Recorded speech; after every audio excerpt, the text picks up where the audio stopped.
Here at The Learning Hack, we do not consider the crystal ball a useful piece of business equipment. We're humble enough to admit that we don't know what's going to happen in the future, and we're always a bit sceptical of those who say they do. But learning professionals in strategic roles are constantly being called upon to make guesses about what learning will look like 2 years ahead, 3 years ahead, and further. They have set targets. They have to make plans. They have to make some kind of assessment of the available data and look ahead. We talked to 3 of them this episode. Stick with us and you'll find out how these CLOs envision the future of learning. Welcome to The Learning Hack, a podcast about the people and technologies that are creating the future of learning. I'm John Helmer. Now guess what? Learning is cool. Learning is cool. Learning is cool. I'm learning. Learning is fun. And knowledge is power. Knowledge. Education.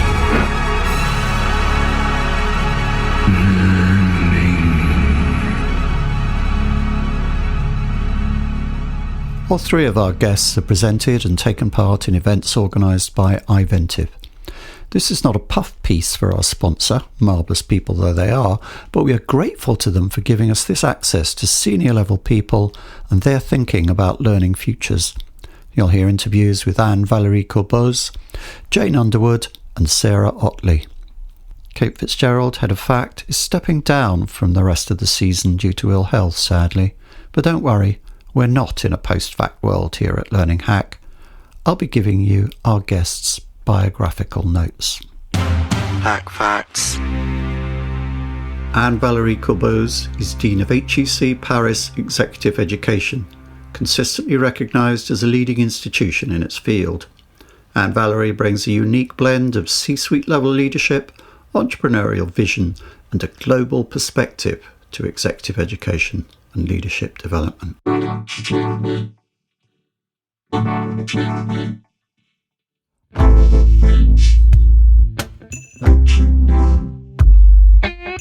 So hi, welcome Anne-Valérie. It's great to have you on the podcast. Welcome to The Learning Hack. Thank you. Thank you very much, John. It's a pleasure to be here with you. So, Anne-Valérie, you are Dean and Professor of Executive Education at HEC Paris, which is how I'd pronounce it. You'd pronounce it differently. First of all, could you tell us a bit about the school and what it does for students?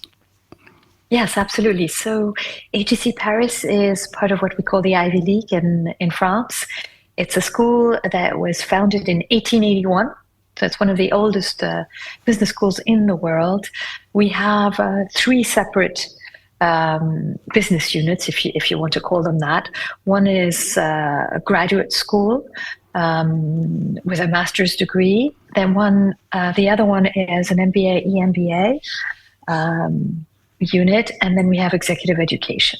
At the iVentiv event recently that you spoke at, and I was supposed to be at, couldn't because I was ill, and the HEC hosted, you spoke about innovation. So what blocks innovation in organisations, and what are the sorts of things you teach at HEC that can promote and unblock it? That's a very broad question. That there's no, if there was a silver bullet to what blocks innovation in organisations, I think organisations would be using it today. It's a whole series of things. It goes with a mindset, so a culture, trying to avoid a not invented here syndrome, trying to embrace exploration. So if you look at organizations, typically they're designed for efficiency, right? Because you want to be able to do the product, the service that you're offering as efficiently as possible. And that means taking out everything that's exploration, because exploration is inefficient. So building in that muscle of let's fail, let's experiment, let's try, it is not an easy one for organizations. It's easier in some industries where you have large profit margins, but in industries that have very small profit margins, to divert some of those resources to exploring is a difficult sell. So there's the mindset culture piece. There is the willingness to disrupt one's own industry. So the famous stories around, Kodak, who invented digital and then didn't do anything with it. And there's many other examples since then. So taking yourself out of your own business into a new stream of business is not easy either, because you have resources invested in the existing streams. It's the willingness to open the boundaries of the organization to the outside world. So to have a flexible boundaries where you bring the outside in, where you look at trends. This is why a customer centricity, design thinking have become so important in organizations, because we try to think, what does a customer want? Who is not a customer? What would a non-customer want? How are trends, global trends, even changing our business? So it's a lot of different dimensions in terms of innovation in the organizational context. It's interesting that you say that you need to have a kind of fairly profitable organization to be able to innovate. I think, traditionally we tended to think that smaller startup companies can be fleeter of foot, can move fast and break things, and the innovation comes from that end of the market, which of course I suppose isn't necessarily true, because large companies like Google and Apple can devote large amounts of time and money to having innovation departments. So what's going on with that tension there?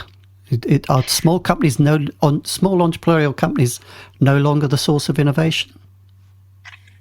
So it's two things. I think, indeed, there's a myth.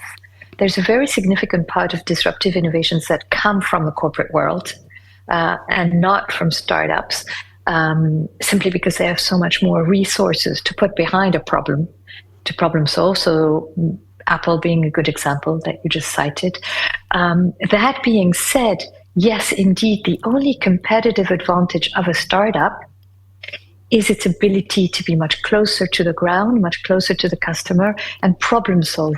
Why does a startup become successful? Because it's innovated in some shape and form. It could be the way it reaches the customer, it could be the product or the service it offers the customer. But because it doesn't have a history and a whole series of resources allocated to a specific track, it's more nimble, more agile, it's not attached to something, it can think on its feet. So it can afford to be a lot more innovative because that's its competitive advantage. But we mustn't forget that a lot of organizations have designed very efficient innovation DNAs. I don't want to call them departments because they're not necessarily departments, but have built innovation DNAs.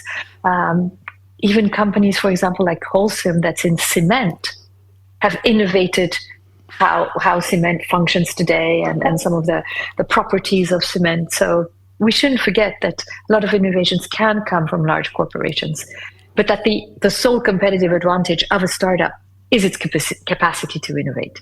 Yeah, it's a good reminder there that innovation is not only about digital products, it's also about stuff you can see and touch and all the rest of it. However, my next question is going to drag us to that digital realm fairly squarely. One of the questions at the collaboration cafe at the iVentiv session I mentioned was, how are you as learning and development leaders maximizing the potential of generative AI? Of course, that is a question that is on everyone's minds at the moment. So what's your take on that question? So that's a very good question. I think if you're saying L&D leaders, it obviously depends quite a bit on the industry that these L&D leaders are working with. If you're looking at the education space, it's a very good question because I don't think we know yet. AI and generative AI means we cannot ask the same questions in the same ways to our students because ChatGPT will give them the answer. So anything that the traditional case study, we cannot do anymore. Anything where information is readily available to them, we cannot do anymore. So we have to go a lot more in the direction of creative problem solving, of being thoughtful and mindful about the way you approach a problem. So it's going to change the questions we ask, how we ask them, about what we ask them. I think also as a faculty member, we will use generative AI to help us frame problems in a way that might be more complex or more interesting, I don't know, for our students. In the L&D community at large, there's obviously everything that can be done digitally to support learning in the corporate space. So large LMS systems with corporate libraries that will propose very customized to the learner content from thousands and thousands of databases. So there'll be interesting things happening in that space in terms of very individually customized learning tracks. But I don't know that we know beyond that what that will really look like yet. Another question that came up at the iVentiv conference, and one which is going to be a central preoccupation of anyone in business school, is leadership. That's a big focus for executive education. We have a different type of person now, a different flavour of person now, arguably, leading the world's biggest corporates. I mean, people like Zuckerberg, Musk, Bezos, etc., who would appear to challenge the traditional image of a business school educated corporate leader, and are more likely to have been influenced perhaps by people like Ayn Rand or Peter Thiel, René Girard, Nietzsche, than by names like Drucker, Hersey and Blanchard, Cotter and so forth. And even within the corpus of writings on leadership in the academic realm, there are figures like Barbara Kellerman and Jeffrey Pfeffer, who have been heavily critical of leadership training. We've covered them on my sister podcast, Great Minds on Learning. My podcast co-host, Donald Clark, doesn't have a lot of time for leadership, and he echoes a lot of what Jeffrey Pfeffer says, who basically says a lot of it is BS. So how does a modern business school react and respond to those two threads of change, really? Change is represented by the change in leaders, the type of people who become leaders. You might want to contradict that, me on that, say that in many ways they're the same as the old school of leaders. Elon Musk could be Henry Ford, for example. And the other thread of change, actually from within the academic literature, saying that leadership's a bit of a hype. Big question. Thank you. So yes, big question. I think two things come to mind. One, indeed, I don't think the leaders of today are different from the leaders of yesterday. In that you will still find a whole portfolio of different leadership styles. If you take companies you were mentioning earlier, Bill Gates was a very different leader from Steve Jobs. Same industry, but very different profiles and personalities. I think we also have to be careful how these leaders are portrayed in the press versus how they lead inside their organizations. That being said, I think today we are more willing to accept different leadership styles. I think we had a very stereotypical image of what a leader was, a very sort of commander, almost military-based stereotype around what a good leader was. I think that's evolved a lot over the years. We know the organization of tomorrow leans more towards being one that is empathetic, one that is agile, one that is creative, one that is purpose-led. And so calls for leadership style that is more human-centric. And so I think the leaders of today are able to combine maybe some of the stereotypical leadership styles of the past and that shift towards a more human-centric organization, a more purpose-led organization, which frankly is what the generations of today are asking for. When they come for recruitment, they will often ask an organization, what's your purpose? Why would I work for you? What do you stand for? So I think that has changed. in terms of, is leadership still useful as a skill? I think one of the things that we're finding is that all of the hard skills can be taught quite easily. And again, AI will support a lot of the hard skills, right? You don't need to learn coding anymore. AI will do it for you and will do it much better than you. However, relationship building, leading without authority, so leading through influence, managing stakeholders, leading teams, building high-performing teams, building organizations that are positive workplaces. So all of the human dimension is going to be increasingly important.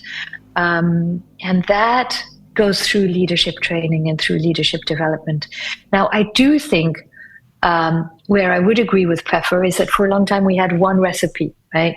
And so it was kind of cookie cutter approach to leadership development, and everyone had to follow that style. And I think along with what I was saying previously, the fact that we embrace very different leadership styles, and so a lot of leadership development today is finding your own North Star and understanding what you stand for and how you want to lead, and maybe going back to what Greenleaf talked about when he spoke about servant leadership. I think that's what's changing. But I don't think leadership development is going to go away anytime soon. On the contrary, I think it's increasingly important. And I think one of the beautiful developments around that is that it's also more mindful leadership development of the context of the organization, of the point at which the organization is in its life cycle, of the culture. So we find a lot of demand for leadership development and for high-performing leadership teams, for building non-toxic organizations, for women in leadership. So I don't think that it's going away. I think it's done more mindfully. From entrepreneurs and maybe people like Musk, one area of challenge you hear a lot and pushback is on what's broadly called woke capital. So kind of values-based theories of how organizations should behave and what leadership should be about, caring about climate change and basically being nice to people and behaving in a responsible type of way. And there is a lot of pushback on that involved in this kind of mindset of move fast and break things, and I'm going to fire half my organization and just deal with that, which isn't that hard to counter when the organizations of which people like this are the head are among the top 10 biggest and most profitable companies in the world? Aren't they doing something right? Is what you're saying that a more tough... I'm not quite sure what you're saying, well, John. I think what I'm saying is that, you may not like Musk, and personally I despise him, but you can't really argue with the fact that he has made an awful lot of money for an awful lot of people and invented some incredibly innovative products. And, in the sense of kind of, let's look for role models of people who know how to lead a successful company. He looks like one, but then you look at, say, the way he converses or messages towards his own children on his own media network, and you think this is a horrible person. How do you square those two when everything you hear from kind of executive training tends to have values, be good to people, bring people along, listen, be empathetic, be mindful. Musk isn't mindful. Okay, I see what you're saying. I think there's a difference to be made there between being a great innovator, an innovative mind, and being a great leader. So you can be truly disruptive and very innovative in the industries that you've chosen to be in, and not exhibit the kind of leadership style that one would expect of you or that is expected of today's day and age. I could argue, for example, that Steve Jobs was not an easy leader. and a lot of people would say was not a great leader, but he was truly innovative, and people went along because they believed in what he was doing. And so I think what you're finding with Elon Musk is probably that people believe in the mission. They believed in electric cars, they believe in space travel, they believe in the Hyperloop. And so they're going along for the transformation of those industries and not necessarily for the leadership style. If only we could have one without the other. Yes. So yeah, we have to close out now, unfortunately, so let's talk further. But finally, in our crowded and teeming media landscape nowadays, which obviously Musk's a part of, who in your view should executives seek out and listen to for sound judgment advice? I mean, who do you follow yourself? Who do you rate? Yeah. So I'm sorry, but I'm going to give you a non-answer, which is, I think the great thing with today is people follow the leaders that they feel closest to, the voices, the opinions that they feel closest to. And those might be other business leaders, might be politicians, it might be philosophers, it might be, so earlier on you were talking about Nietzsche or Kotter, and I think what's great is people will follow Nietzsche and Kotter, they will listen to a podcast, they will really pick and choose, and from that create their own leadership model. And I think that goes back to what we were saying before, that we've come to the realization that not one size fits all, that if we're going to really be sincere about embracing diversity, about being inclusive, then we have to include completely different ways. And it might be Mahatma Gandhi, it can be Nelson Mandela, it can be Steve Jobs, it can be whoever you want, as long as you're taking something from that leadership style that helps you build a positive, authentic leadership style. Well, I think that's a good, if diplomatic, answer. And I think I've got to give a massive thank you to you today, as well as a bit of apology, because the questions are rather sprung on you at the last minute, and they've also been quite challenging questions because of, I think, the nature of the area that you're in. I felt I had to do it justice for the traditions of the Learning Hack podcast. So it's been really good of you to submit to this short interview. Thank you very much for your time today. It's been my pleasure, John. Thank you very much. Thank you for your time. If you're looking to connect with the top minds in learning and talent, there's no better place than an iVentiv event. That's IVENTIV. Since 2009, they've hosted nearly 300 interactive conversational events exclusively for senior leaders like global heads of learning. I've been a sponsor myself and found these events invaluable. Less about sitting and listening, more about real, impactful conversations. It's an unmatched opportunity to collaborate with leading chief learning officers on the challenges they're tackling today. Join the conversation. Visit iventiv.com/learninghack. That's iventiv.com/learninghack. Hack facts. Jane Underwood is Global Head of Learning at Reckitt. She has previously held similarly strategic level posts at Waits Group and Shell, and has also been a public speaking coach to senior career women.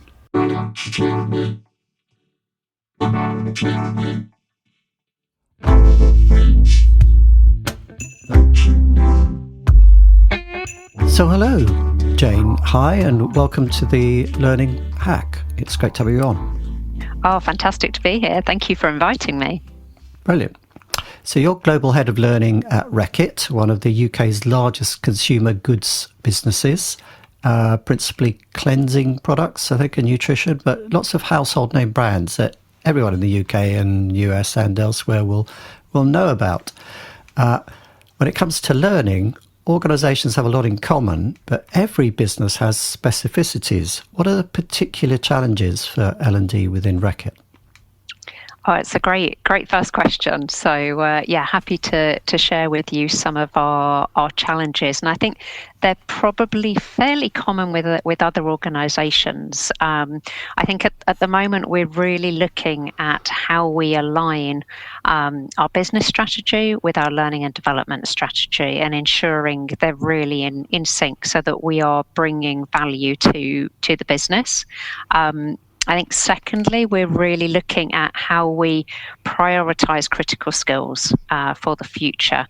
The world is changing so fast, and job roles are changing so fast, and it's really important that we stay that one step ahead to make sure we're ready for the future. And really for us as well, just making sure that we're bringing learning that has real world application, got real scenarios in there as well for our business. So we're not really standalone. We're really part of that business, and also ensuring that we measure as well, and we have that impact with the business that they're looking for from learning and development. So that gives us a good overview, I think. Do you have any reflections from the iVentiv event in London you attended and spoke at? What stood out from you there? Yeah, it's a fantastic event. Such a wonderful opportunity to get together with other heads of learning. And I think for me, just having that opportunity to network, to knowledge share, to brainstorm with peers was fantastic. I had the opportunity to facilitate a session on transforming your skills at scale, and just the ideas and the brainstorming that came out of that session was fantastic. So yeah, I definitely recommend it to anyone else if they get the opportunity to attend that in the future. Well, the sponsor's going to be very pleased to hear that, I'm sure. I'm sure they will be, yeah. Yeah. You mentioned skills there, and I know that's a big area of focus for you, and especially the shortening half-life of skills that perhaps you'd like to speak about. But Charles Jennings, who chaired the conference, talked when he was talking to me on this podcast about the great skills obsession. And I wondered how you react to that slightly sceptical way of putting it. As you know, old learning lags, or you may not, old learning lags, and I count myself in that number, tend to say when they're in their cups, we had all this with competencies and it didn't work, etc. People are slightly sceptical about the whole skills obsession. What do you think? No, I've heard that a couple of times, and I think it's really interesting when you look at the half-life of skills now, with that. I think the World Economic Forum puts that at 5 years for skills, and then 2.5 years for kind of technical skills. And I think the pace of change now with technology, with AI, and just the global change that we're experiencing is shortening that even further, and at a pace that we've never seen before. Especially when you look at the world of competency frameworks, when all of that was created, the pace was much slower. Whereas now we are very much looking at that skills first approach. I think I've seen firsthand as I've come through my career, the use of competency frameworks, career ladders, and just some of the rigidity it creates in organisations, and really looking at that kind of it really created quite a linear progression and a linear pathway for people.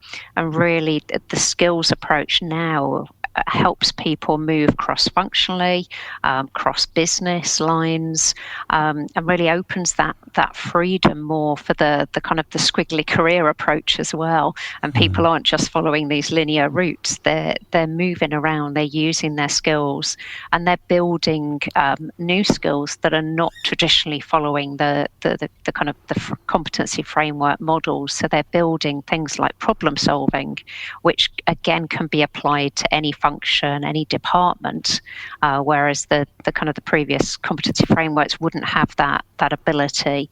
So I think it's really empowering people as well, with when people look at their own motivation, how they want to move and manage their careers. It's really putting that ownership, I think, far more in the employee's hands, to build their skill sets in the way they want to build them for whatever future roles or companies they will be working in. Yeah, so I suppose there's a couple of things in that. There's kind of people having to learn new ways of working and doing the stuff that they're already doing. But then there is people having to do completely other things because, there's a lot of skills fade and jobs become slightly obsolete. So you have to get people to kind of retrain in other areas. What's the kind of fuel mix of that? Is there more of one than the other, or? Yeah, I think it's really shifting. If we just look at the influence of AI on people's roles, and you look at the requirements on people to upskill in that particular area, and how they're using AI to benefit their roles, to improve their efficiencies, that need for constant upskilling is there, and I think it's really growing at pace. So how can we use AI to be more efficient, to do things faster in the workplace? So I think it's a really interesting time.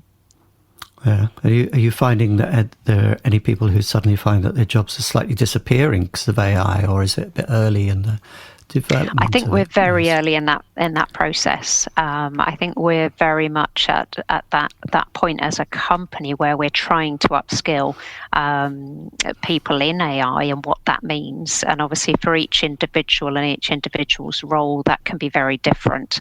But we're really looking at what are the benefits that AI can bring to particular roles and individuals, and then ultimately as a company as a whole, how can we benefit from this new technology?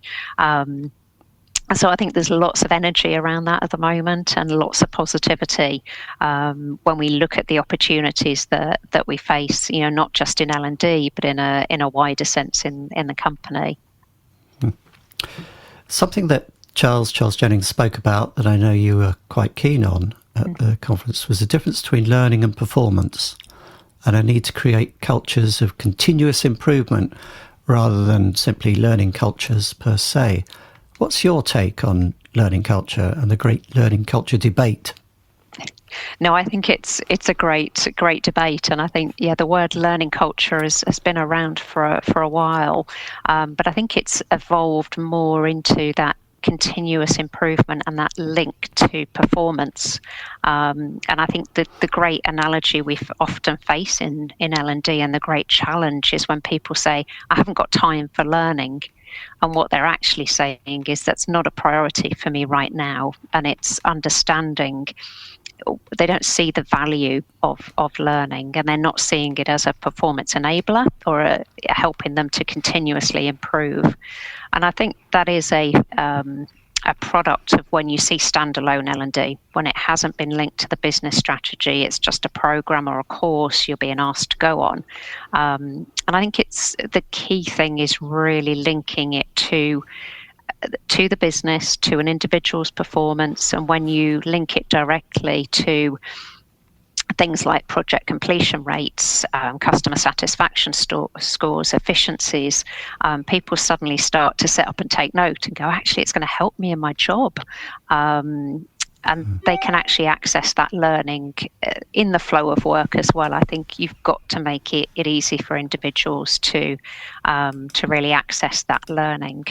And ultimately people seeing, well, why am I learning? Is this going to help me in my current role, or am I upskilling for something new in the future? When you've got that purpose to it, we find it's amazing. People suddenly find the time. That disappears as an excuse, and people are very keen to jump into that learning. Okay, so there's a kind of more of an emphasis on instrumentalizing your learning so that it has a tangible benefit for people and drawing them in from that point of view. Absolutely. And I think so much of learning is we learn on the job. Charles's model and the 70-20-10 and that sort of 70 part, so much of what we learn is the everyday, the experiences, the projects we're working on, the volunteering opportunities, all of those things just build every single day. And I think it's really being proactive and putting yourself in those scenarios where you can learn and you can build your skills, sometimes often without realizing that's what you're doing. So another topic I've heard you talking is learning ROI. And heard you quote a statistic that 74% of CEOs are looking for a report on learning ROI, while only 4% of development leaders are actually delivering it. I'm not going to be picky and ask you for a source for that, but Danny Johnson shared some data this year from her work that seemed to indicate that L&D was at last getting better at using data to show the value of learning. I don't know whether that's just in the US particularly or it's more widespread. But what, if any, signs of progress are you seeing? Yeah, no, I think it's a really great question, and I can give you the source on my data as well. So I've got good. a great book called Learning Analytics by Maddox, Parsky and Hall. It's a fantastic, a very, very good 400-page read on you're breaking that down into its minutiae detail of how do you get the best from analytics. But I think it's an area that is starting to change. I think L&D traditionally have been fantastic at measuring learning hours, learning completions, courses completed, but it's not what CEOs are looking for. They're really looking for the hard data of business impact, and really reviewing if I'm making some serious investments in L&D and leadership, where's the value? What am I seeing back for my investment? I think L&D are becoming better at this. They're building much stronger partnerships with the people analytics teams, and they're really using technology and learning platforms now. I think starting to use that at a much stronger level to get that data to really start to track skill progression, behavior change, and ultimately that getting that business impact. And I think it's L&D are starting to change the language they're speaking with the business as well. And I think a lot of that is being driven by when we look at budgets, and a lot of companies are under pressure at the moment to deliver financially, and they're looking at their L&D budgets and rightfully so, asking those questions of what am I getting back for my investment? Where's the value coming back into this company? So I think L&D is shifting. Yeah. I don't think we're completely there yet, but it is starting to trend in the right direction. Yeah. And in your own practice, do you think that the kind of models, I mean, measurement is a whole area, and it's, we can get very nerdy about it. And there is a lot of kind of L&D speak around Kirkpatrick that can tend to be, and so on, that can tend to be, turn people off. Do you find that those sort of models like Kirkpatrick, LTEM, and or the others, which did a whole episode of Great Minds on Learning about, but now completely forgotten. Always do as soon as they turn the computer off. Is that language and those models and those methodologies, are they still useful, do you think, or is it more about kind of let's leap straight to performance data and focus on that, and rather than telling the story? Yeah, it's a bit of both. I mean, I tend to use a very performance consulting type model, which jumps straight into the, what's the business problem you're looking to solve? What's the change? But I think we use the Kirkpatrick model a lot, and I've kind of, shaped it and put a beautiful colour boxes around it now. But essentially, it's the same model to share with our business, because people will still say, they will jump straight to the solution, which is, I need a training course, please. And people still do that today. And we really use that model to sort of backtrack and explain to them, when we look at value, what value is that going to bring? What problem is it actually solving in the business today? Yeah, it's interesting that that type of thinking is still alive. Yeah. I remember you using the Kirkpatrick model, kind of way back when I did my CFPD qualification and first got into L&D, and it's fantastic. I still use it today. Yeah, because I mean, measuring learning is difficult. I mean, in some circumstances, it can be quite simple. I heard of a car manufacturer who they found in the manufacturing process a lot of seat covers were getting destroyed, and this was a cost to the business because it was, a high-end car, won't mention any names, and the material was quite expensive. and they found that they could track who had taken the course and the number of spoiled seat covers going down, and so they had an immediate ROI for it. And I remember this going around as quite a lot as a statistic that was quoted. But people would say to me, well, I'd give my eye teeth for a situation that's as simple to measure as that. In a lot of cases, you can't kind of take other factors out, and it just isn't that easy. Is it getting easier with new technologies and a more kind of digitized work environment? Yeah, I think there's definitely elements of that, and it really depends on what the learning is. I think I worked on some programs once when we were looking around difficult conversations and helping people upskill, and you look at can you measure that percentage impact on the business, and we measured it in slightly different ways in terms of escalations, complaints, processes being more efficient, which ultimately had an impact on the business in terms of time away from key roles that people were having to deal with these issues. So we were kind of quantifying it up in that way. And I think it's really looking for those key measures. And the business I was in at that time was very much your time is money away from the job. So we could quantify how much time managers, leaders were away dealing with issues. But it is, looking for those key metrics. Yeah. So the measures are very often there. They're not always the same ones, but very often. Yeah, and it's different every time. You've got to have that agility to really dig underneath that and find the metrics. Yeah, agility is a good word. Yeah. So finally, in our crowded and teeming media landscape nowadays, who in your view should executives seek out and listen to for sound judgment and advice? Who do you follow? It's a great question. I think there are a number of ways they really need to do that. I think certainly similar to the iVentiv event, it's seeking out those opportunities to network with their peers, with people in other executive roles at key events in their industry or cross industry.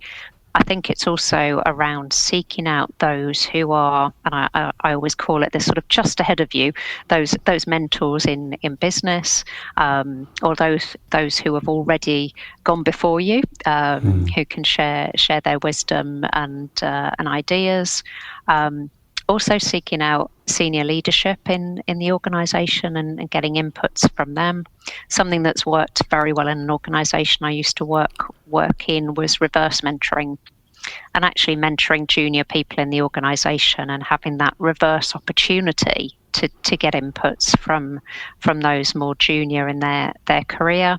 And I think lastly, connecting in with the academics, the thought leaders, the think tanks and the research organisations in the industry people are in, but also outside as well, and having that wider network of input to really enhance their career, their knowledge and their skills.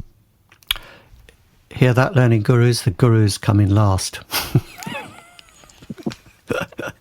I think you're very right to put the practitioners first there, and so on. And the reverse mentoring is a good point.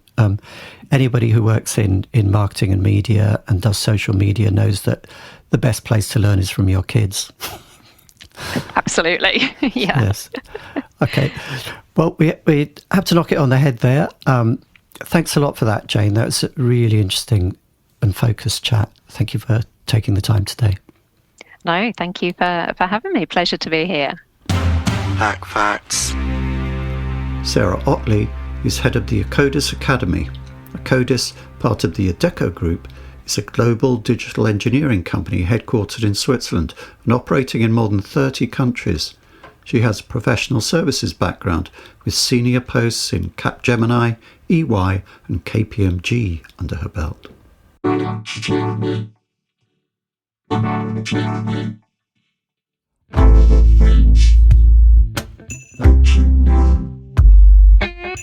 So Sarah Otley, it's great to have you on the podcast. Welcome to the Learning Hack. Thank you. Great to be here. So Sarah, you're global head of Akkodis Academy. It's not easy to say that, Akkodis Academy. Akkodis is a global digital engineering company founded in 2022, so a fairly young company from that point of view, and part of the Adecco Group. So can you tell us a bit about the Akkodis Academy and your role there? I mean, I'm guessing that you train internal people, but also external people as well. Is that right? Yes, that's absolutely right. And yes, it is a bit of a mouthful. So I always try and pause between Akkodis and Academy.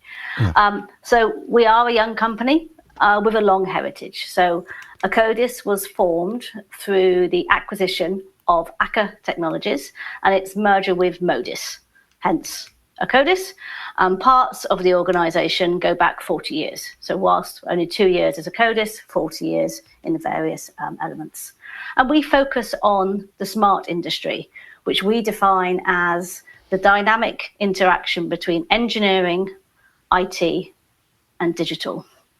And digitalisation is making industries across the globe smarter, with increasing operational efficiency and performance. And to do this, there's significant innovation in digital and tech engineering, with initiatives which really increase the consumption of cloud, of computer chips, and of data.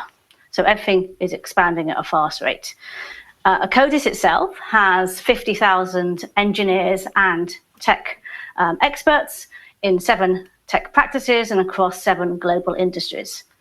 So if I now come on to the Academy, Akkodis Academy is one of the 4 service lines. And as you said, John, we develop our own permanent teams. We have just under 30,000 permanent workforce.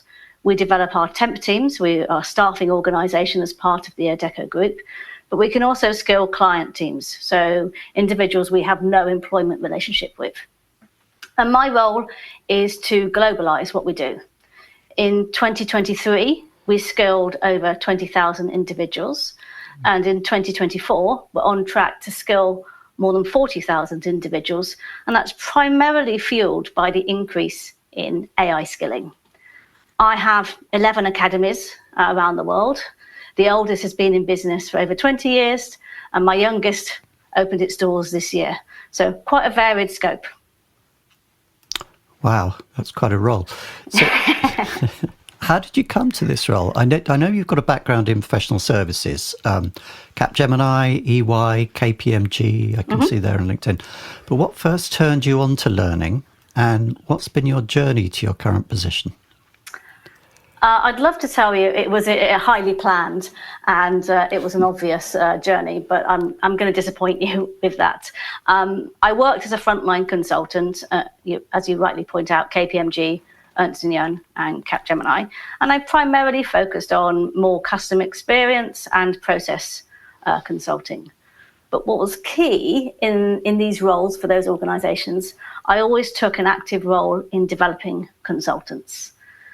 And in Capgemini, there was a global sponsor for the development of the consultants, who by chance also happened to be the CEO of the UK consulting business. And he had been my consulting sponsor on several consulting projects and knew I was passionate about developing our consultants. And again, by chance, he was looking for an experienced consultant with a passion for development to move to Capgemini University to shape the consulting curriculum. And in fact, I received a phone call from him whilst I was on jury service asking if I would consider this role. And when your CEO calls you, you tend to think about it. So I joined Capgemini University. I said I would do it for 1 year because that was a massively long time scale for someone who worked as a consultant. And I ended up staying 10 years. And during that time, my scope expanded to cover all the key roles in Capgemini. Consultants are just one of the key roles. And I also had the privilege of looking after leadership development across Capgemini. And I also had the privilege of looking after the events team where we would run events in a chateau in France. After 10 years of doing this, I was looking for a fresh challenge. And I think it's good to rotate people in learning organisations to get fresh perspectives. And Modis, as we then were looking for a global head of their tech academy. And I read the role description, and quite frankly, it could have been written for me. It was a perfect match to all my experiences to date. And further back, what first got you on the kind of learning path? I mean, what was your kind of school and college experience? Oh, okay. Like? You really want to go quite far. Oh, yes. Quite well. You really want to delve into my background. So I think my education, my kind of school education, was very much influenced by the fact my father was a banker. And until the age of 13, I had not been at a school for longer than 2 years. Due to him moving with his job and moving the family, and just where I was in my education in terms of moving from sort of infant school to junior school to senior school. So I had a quite a kind of varied background from education, switching between, particularly on the maths side, you're making me remember now, the different type of maths, going from kind of modern maths to older school maths, which all worked out in the end. But certainly the transitions were always quite hard in terms of, so I was good at maths and I'd regularly fail or perceived to fail initially at the new school because I wasn't used to that way of teaching. Yeah, interesting. Yeah, I grew up in a part of the world which is full of financial services people in Essex. Father was an engineer. And my school experience was, I think, mostly me thinking, how can I make sure I don't have to become a banker or an engineer? Well, I think it's always good to know what you don't want to do, as well as kind of ruling stuff out. That really, that's there, and that's what I particularly like these days about university degrees that have industry placements. Even if you end up not doing that role, you've learned a lot about what you don't want to do, and I think that's a valuable lesson in life. Absolutely. A null result is information, as scientists are always saying. Exactly. Okay. Don't go down that route. So now we know where you're coming from. I know you led a session at a recent iVentiv event titled Synthesizing and Scaling AI Across a Global Organization. And that sounds a fascinating topic. And A is something I know our listeners are always keen to hear more about. And, when you talk about what you're doing with the Academy, that has a big AI component, as you mentioned, as well. So can you tell us more about what that session was about and what you were telling people? And this is a subject very dear to my heart, and I'll kind of refer to it probably throughout AI, that is not my session. I'll probably refer to it throughout this interview or this podcast. But I wanted to run a session with iVentiv that really looked at AI skilling from an organization-wide perspective. And I wanted the collective insights from my peers at the session to really test my thinking and understanding. And in doing so, I hope to help my peers with their conversations. And of course, it's that classic, teach something you don't know that much about kind of moment, because I agreed to run a session and then I really had to think about the topic and what was really going on.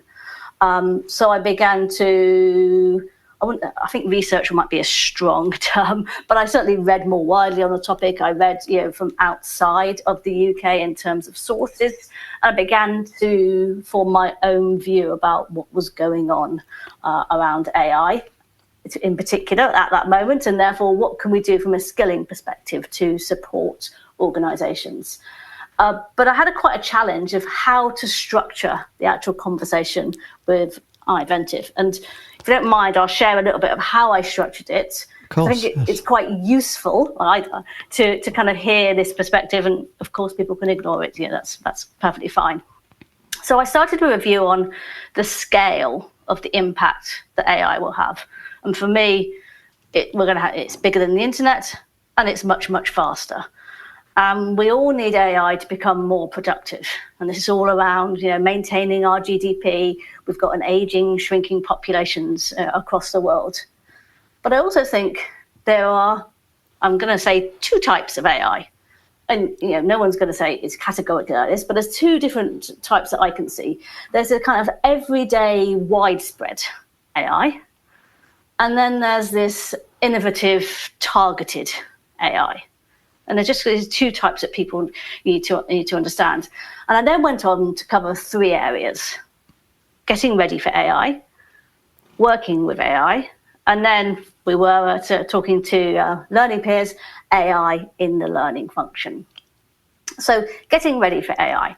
This needs to be more of a train first, tech later.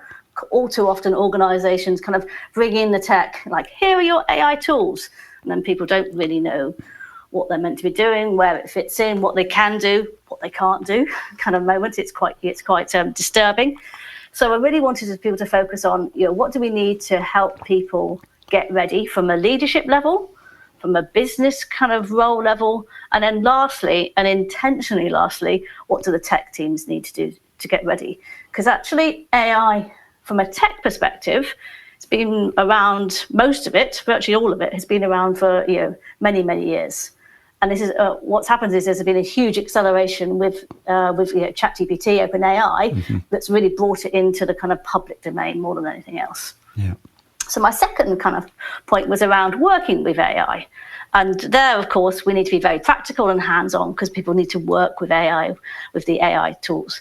And here I think we need to cover task automation, task augmentation, and task adaptation. And so automation, replacing the human involvement. Augmentation, it's a co-pilot, it's the assistance during the task. And then you've got the adaptation. This is where AI does the work, but there's a review and QA at the end. And you'll notice in all of that, I've intentionally used the word task rather than role or job. Because your jobs are made up of many tasks, that kind of thing, and jobs will change, and they'll change to be made up of tasks which are carried out in different ways, is my view. And then for my last pillar, I spoke about AI in the learning function. Here I covered your content creation. Of course, it's there, it's what we can do. But we can also use AI in our design and development. And lastly, AI in our delivery. And it's AI in the delivery that excites me the most, because I really think this is where the innovation is. This is a new kind of disruption, because it really allows us to learn and practice at a scale we've never seen before. Before we've been constrained by availability of people, or it's been quite mechanical. But this, with AI, with agents who can help people practice and give feedback, because people can genuinely put these skills into practice in a robust way, rather than just constrained to the classroom or something that happens afterwards. So that was my session. Was attended by a cross section of people who were at iVentiv, some people from vendors, and I was asking them quite controversially, what do you think will happen to content libraries as we move forward? Because AI could create all the content, whether we think that's accurate or not, and hallucinations and all those kind of things, with some caveats. And we got into a discussion about how content libraries might become context libraries to put things into perspective. But for me, it was a useful way of, for some people, they hadn't really thought about AI at all. For others, deeply involved and could give some builds on what I was saying. Sounds like a really fascinating session, and those are really current and important questions, I think, especially about what's going to happen to the content libraries. I'm sure a lot of people and shareholders of companies are wondering about that now. But you were also at the London iVentiv event in October, chaired by Charles Jennings, that I was supposed to go to, but couldn't because I was ill. So I'm relying on. Oh yeah, I'm sorry I missed you. It would have been good to talk to you there, but I'm talking to you now. And you can report back to me about that event. What did you learn from it? And having had some time to think about it now, what are your reflections? So first thing to say was I had chosen to attend the October session as Charles was the chair. Never had an opportunity to kind of be in person with Charles, so I thought it was a great opportunity. And then, as you know, the iVentiv sessions are always an invaluable way to connect with peers and have discussions that you would never have otherwise. You don't talk to these people, you don't know who they are, you'd never have such an open conversation. And the session in October was no different. So for me, there were some very practical discussions on measurement, focusing on where learning initiatives could make or save money, and how we could use things like A/B testing to prove value. So impact is one of my top topics at the moment. So this was an area that was very interesting to me. Yeah, unsurprisingly, there were sessions on skills, especially around AI, and how there were options on whether skills were built, bought, borrowed, or botted. And botted was a new one for me. Sorry, can you say those again? Built, bought, borrowed, or botted? Yes. Botted, so automated. And I think that was a really kind of one of those moments where I went, yeah, that's a really good point. I hadn't thought about that. There was also a bridged. There was a fifth B, but I'm not sure I understood that. So just for transparency, there was another B, but I'm not sure. I can't cover that one. I can't be fair to that one. And there was also a session on kind of how the learning function itself, knows, learns, and grows. So that's about knows is about how does the learning function know the skills that matter. It learns is about how does the learning function kind of make sure people learn the skills that happen next, that the business need next. And grows are like, how can the learning function grow the skills that are needed now? And in the past, I've been using the today, tomorrow, day after tomorrow skilling horizon to start thinking about, what do we need now? What do we need next? And tomorrow, and what do we need day after tomorrow? What's a more longer term initiative that we have longer horizon to build skills for? So it was encouraging for me to hear some of this kind of played back by various conversations and with various speakers. But a key session for me was Charles's session on the outlook into the future. And he spoke about evolving the learning strategy and operating model. He encouraged us to think about, consider if we had an opportunity for a fresh initiative around learning, free from legacy constraints, focusing on the new technology and leveraging AI as a disruptor to transform, the learning models we know today. And he was advising us to align, which makes absolute sense, to align the learning with your organization's core values, the use cases that it can see, and the behaviors that we want to see in the future. And by doing this, we can be more linked back to the business objectives and back on that tangible impact, because we know where learning is going to make the difference. Okay. So definite food for thought over the 2 days. And I'm sorry you missed it. So am I now, even more so. But I have talked to Charles several times. So yeah. As someone in the position of leading learning for a global digital engineering company, you're very much at the sharp end of technological advance and all those things you've been talking about, and particularly in those areas where digital and AI will impact our lives in the physical realm. This is this collision that you deal with of kind of technology and engineering, not just through the devices we're used to using, like computers and smartphones. What changes in our physical environment do you foresee happening in the next few years? Physical work environment, principally, I suppose. And how should L&D equip itself with the new challenges that are likely to come its way as a result? I mean, we've been through this kind of upheaval of more and more working from home, thanks to the pandemic. But what kind of ways would we expect to see our physical work environment change more as a result of digital engineering? And how can L&D prepare itself? Yeah, this is where my crystal ball is perhaps a bit limited. In my earlier responses, I spoke about two things. I spoke about smart industry, and I spoke about AI. So, smart industry, and that's, as you were saying, John, this is where we bring together engineering, IT, and digital, or to put it another way, physical and virtual, hardware and software. And then when I spoke about the session I ran for iVentiv around AI, I said that I think there are two types of AI. There's the kind of everyday widespread, and then there's the innovative targeted AI. And my hunch is, it's only ever a hunch, is that the everyday widespread AI, the things that we need everyone to do to be more productive, will use the devices that we're more used to currently. of course, these are going to evolve, and I'm not ruling out innovations in this space, but I think we've had the kind of big innovation, and these will move from kind of first generation to second generation to third generation innovation, kind of evolution. I think the area that is perhaps less familiar is the innovative and targeted AI. And to bring that to life, what kind of things am I talking about? I've got kind of autonomous driving and kind of life sciences. So autonomous driving, obviously the car drives itself, and that brings together, it's available here and now. It brings together many different elements of physical and virtual hardware and software to make it work. And there's a lot of data that gets processed. It is very much a connected car. However, adoption is slow.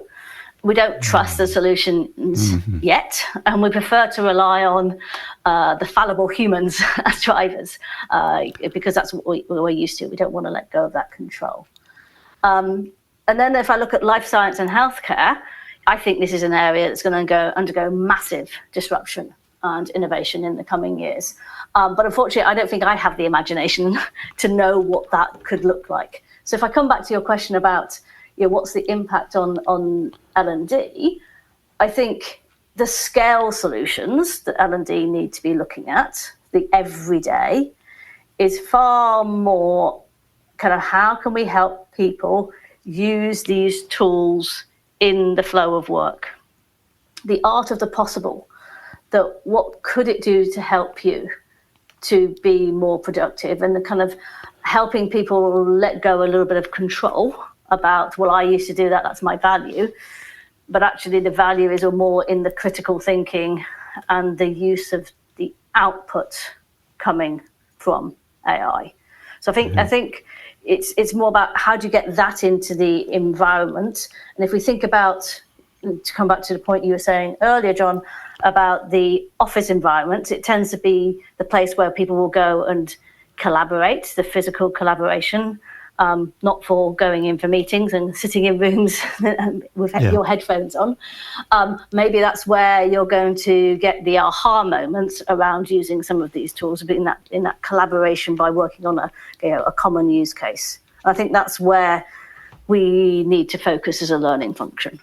Yeah, interesting. With that question, I was conscious of asking you to do a very difficult thing, because it's kind of those physical constraints. And as you say, like people, a while ago, several years ago now, Elon Musk was saying we'll have self-driving cars next year, but it's all about adoption. You only need one kitten to get run over by an autonomous vehicle, and you have a kind of complete blanket ban on them.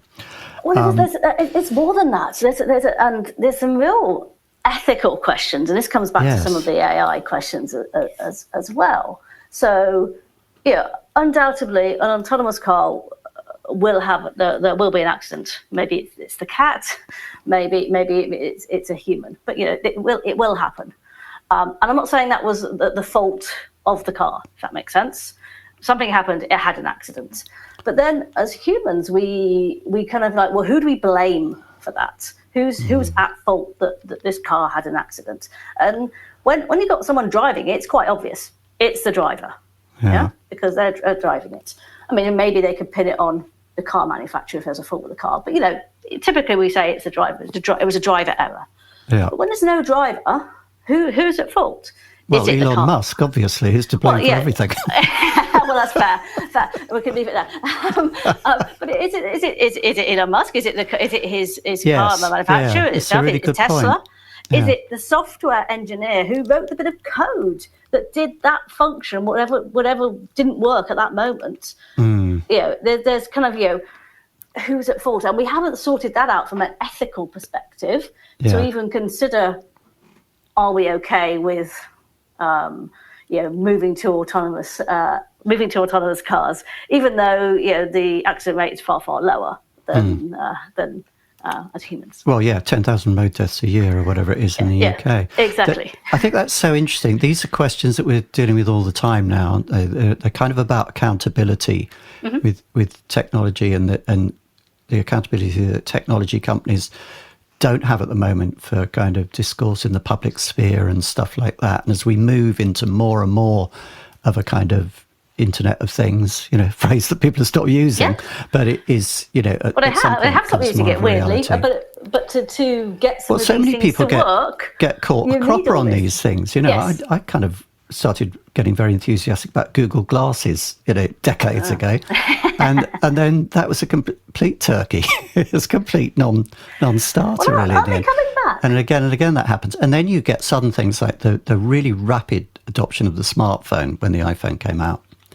That these things are very difficult to predict, aren't they? That's why it's so difficult. But I wanted to say that I think what was really interesting about your response was that you zeroed in on this issue of control, accountability.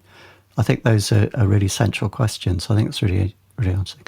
So we have to close out now. And finally, in our crowded and teeming media landscape nowadays, it's a question I've asked everybody on this episode. Who, in your view, should executives seek out and listen to for sound judgment and advice, other than yourself, of course? So I'm hoping you asked me the question. How do I form my opinion to give advice? Yes, that's good. That's the question. So firstly, the first thing I'd say is this isn't a one-off exercise. There might be times when you do more of this or less of it, but it's always there in the background. And I tend to look at this from two perspectives: people and topics. There are people that I follow, and I'm a classic follower, just for a full confession. I read things and I don't tend to contribute to the discussion, at least not yet. Okay, but I'm a kind of absorb kind of opinions from others. So the people I tend to follow, and none of these are going to be radically new, I don't think. I've got Amanda Nolan that I read, Laurie Nars Hoffman, Ross Stevenson. I love his Still These Thoughts newsletter. I'm a big fan of that. I follow Nick Shackleton-Jones, Filtered with Mark Bowers. Mark Bowers-Anders, Donald Russell. Also my former boss at Capgemini University, Stephen Smith. I tend to read anything that these people recommend. I'm not avid, but I would tend if it's a subject that interests me, which leads me to the kind of topics. My topics are mainly around impact, I said earlier, and AI skilling.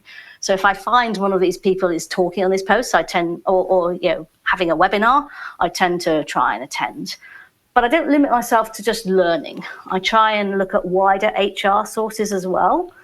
I'm lucky. I work for the Adecco Group, so they tend to produce surveys and research on the future of work. So what's going to happen to work in the future? How are offices going to be used? What do people look for in a job in the future? But I also tend to read Josh Burson for a kind of wider HR perspective. And I also lean on vendors and their research. Caveat, they are vendors. So, some of their research can come over as perhaps a little more biased, but it's all good kind of sourcing. And then I have to think about, what do I do with all of this? So for me, it's really important to reflect, and sometimes there isn't more. There's a kind of unconscious reflection and a conscious reflection, and I like to discuss it with my team. So I tend to use it when we're discussing roadmaps. What do we need to do next? And we spoke about content libraries a few questions ago. My most recent was around some insights that came from Filtered around content libraries and what we should do next year. So it kind of feeds in a kind of obvious and unobvious way in terms of what I do. That's all marvellous advice. Thank you very much for your time today, Sarah. My pleasure. That's all on the Learning Hack podcast for this time. Many thanks to our guest and to our sponsors. The Learning Hack is completely independent and transparently funded by sponsorship. If you want to help others find us, please like, follow, rate, review and subscribe on your podcast platform of choice or on YouTube. The Learning Hack is among the top 5% of shows most listened to globally, according to Listen Notes.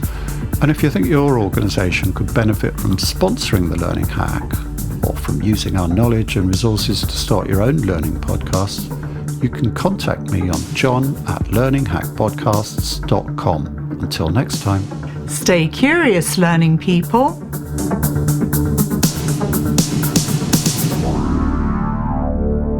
Now I finally get it.